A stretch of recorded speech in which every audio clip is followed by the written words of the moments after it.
भारत का ₹1 $1 के बराबर क्यों नहीं है और अगर बराबर हो जाए तो क्या होगा। तो हेलो दोस्तों, स्वागत है आपका हमारे चैनल पर। भारत का ₹1 $1 के बराबर न होने के पीछे कई महत्वपूर्ण आर्थिक, ऐतिहासिक और नीतिगत कारण हैं। करेंसी का प्राइस किसी भी देश की अर्थव्यवस्था की ताकत, व्यापार संतुलन, वैश्विक निवेश, महंगाई दर और सरकारी नीतियों पर निर्भर करता है।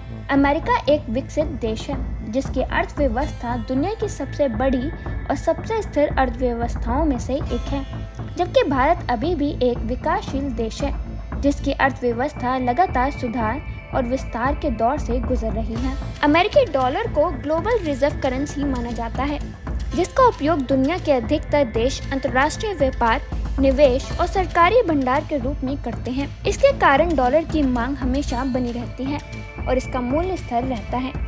इसके विपरीत भारतीय रुपए की वैश्विक स्तर पर मांग सीमित है, जिससे उसका मूल्य डॉलर के मुकाबले कमजोर बना रहता है। इसके अलावा भारत का व्यापार घाटा यानी कि ट्रेड डेफिसिट रुपए के प्राइस को प्रभावित करने वाला एक बड़ा फैक्टर है।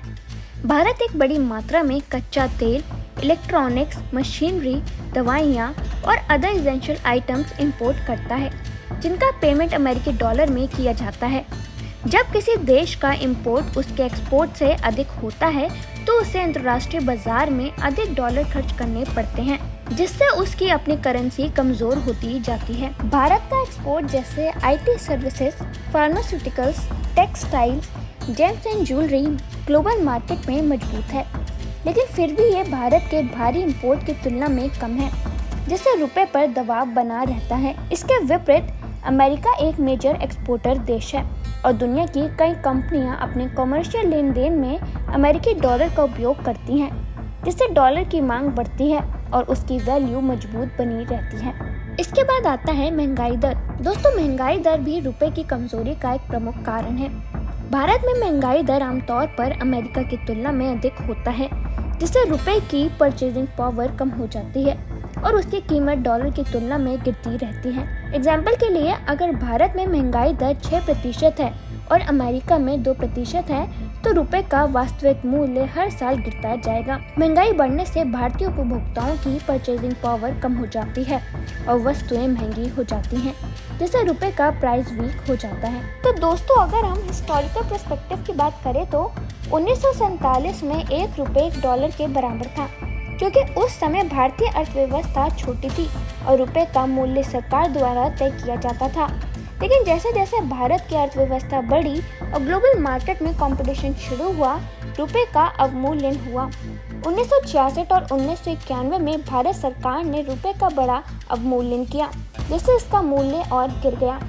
1991 में जब भारत ने आर्थिक सुधार किए और अपनी करेंसी को मार्केट बेस्ड एक्सचेंज रेट पर छोड़ दिया, तो रुपए का प्राइस डिमांड और सप्लाई के अकॉर्डिंग तय होने लगा, जिसके बाद से रुपए की कीमत लगातार गिरती गई और आज ये लगभग ₹85 के बराबर है। डॉलर की ग्लोबल पावर भी रुपए की कमजोरी का एक बड़ा कारण है। डॉलर को दुनिया की सबसे स्थिर मुद्रा माना जाता है और इसे ग्लोबल फाइनेंस लेन देन के लिए उपयोग किया जाता है। अमेरिका की मजबूत अर्थव्यवस्था और वहां की स्थिर राजनीतिक व्यवस्था और विदेशी निवेशकों का भरोसा डॉलर को मजबूत बनाए रखता है। इसके अलावा अंतर्राष्ट्रीय बाजार में कच्चे तेल और अन्य वस्तुओं की कीमतें आमतौर पर डॉलर में तय की जाती हैं, जिससे डॉलर की मांग हमेशा बनी रहती है। हालांकि रुपए की गिरावट के बावजूद भारत की अर्थव्यवस्था लगातार आगे बढ़ रही है।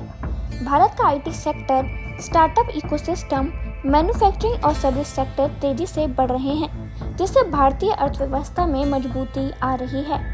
भारत सरकार मेक इन इंडिया, आत्मनिर्भर भारत, डिजिटल इंडिया जैसे प्लान्स के तहत मैन्युफैक्चरिंग और डोमेस्टिक प्रोडक्शन को बढ़ावा देने की कोशिश कर रहा है, जिससे फ्यूचर में रुपए की स्थिति बेहतर हो सकती है। अब इन सबके बीच एक सवाल आता है कि क्या रुपया और गिरेगा।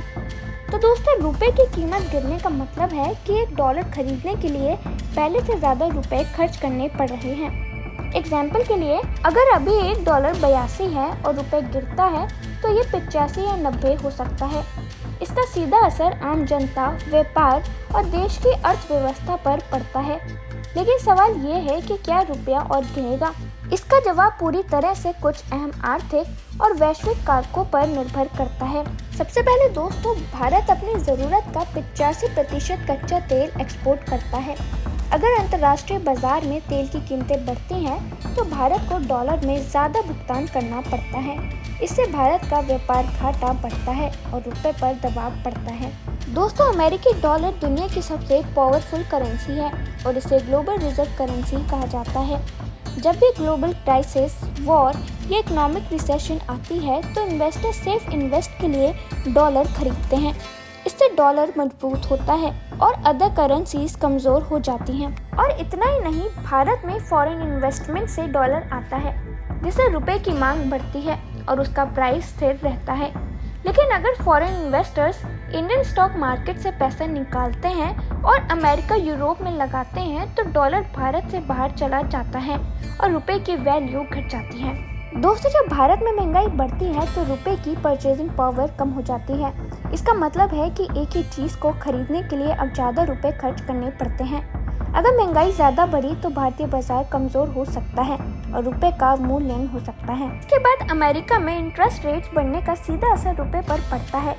जब अमेरिकी फेडरल रिजर्व इंटरेस्ट रेट बढ़ाता है तो इन्वेस्टर भारत से पैसा निकाल कर अमेरिका में लगाते हैं, जहां उन्हें ज़्यादा रिटर्न मिलता है।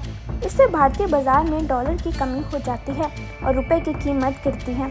इसके बाद एक सवाल आता है दोस्तों कि क्या रुपए के गिरने से आम आदमी पर असर पड़ेगा? तो हाँ, बिल्कुल। जब रुपए गिरता है तो आम लोगों पर इसका सीधा असर पड़ता है, क्योंकि कच्चे तेल का भुगतान डॉलर में होता है तो ईंधन महंगा हो जाता है।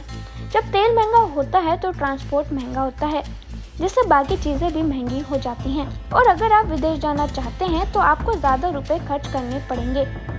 अगर कोई भारतीय स्टूडेंट अमेरिका या यूरोप में पढ़ाई कर रहा है तो उसकी ट्यूशन फीस और रहने का खर्च बढ़ जाएगा। इन सबके बीच एक सवाल और आता है कि क्या रुपया वापस मजबूत हो सकता है या रुपए कभी $1 के बराबर हो सकता है? तो दोस्तों, अगर फ्यूचर में भारत अपनी अर्थव्यवस्था को और मजबूत करता है, एक्सपोर्ट को बढ़ाता है, फॉरेन इन्वेस्टमेंट को अट्रैक्ट करता है, व्यापार को घाटे को कम करता है और महंगाई को कंट्रोल करता है तो रुपए की स्थिति में सुधार हो सकता है। हालांकि $1 एक रुपए के होने की संभावना बहुत कम है, क्योंकि इसके लिए भारत को अमेरिका से भी अधिक तेजी से आर्थिक विकास करना होगा, जो वर्तमान परिस्थितियों में संभव नहीं दिखता। लेकिन अगर भारत धीरे धीरे अपनी अर्थव्यवस्था को मजबूत करता है और ग्लोबल फाइनेंस मार्केट्स में रुपए की मांग बढ़ती है तो रुपए की वैल्यू बेहतर हो सकती है और डॉलर के मुकाबले स्थिर रह सकती है। तो दोस्तों, वीडियो खत्म करने से पहले आपको बता दें कि आप घर बैठे फ्री हरिद्वार का ओरिजिनल गंगा जल मंगा सकते हैं, क्योंकि मार्केट में आजकल गंगा जल नकली मिलता है। बस आपको 180 रुपये कुरियर चार्ज देना होगा और आपका एकदम ओरिजिनल हरिद्वार का गंगा जल आपको भिजवा दिया जाएगा। तो दोस्तों, आज के इस वीडियो में इतना ही। आई होप आपको ये वीडियो पसंद आई होगी। अगर आपको ये वीडियो पसंद आई है तो लाइक करें, कमेंट करें और आपको हमारे चैनल पर न्यूज़, एंटरटेनमेंट और मिस्ट्री से रिलेटेड वीडियोस और शॉर्ट्स दोनों मिल जाएंगी, तो वो देखना ना भूलें। और अगर अभी तक आपने हमारे चैनल को सब्सक्राइब नहीं किया है तो हमारे चैनल को जल्दी से सब्सक्राइब कर लें।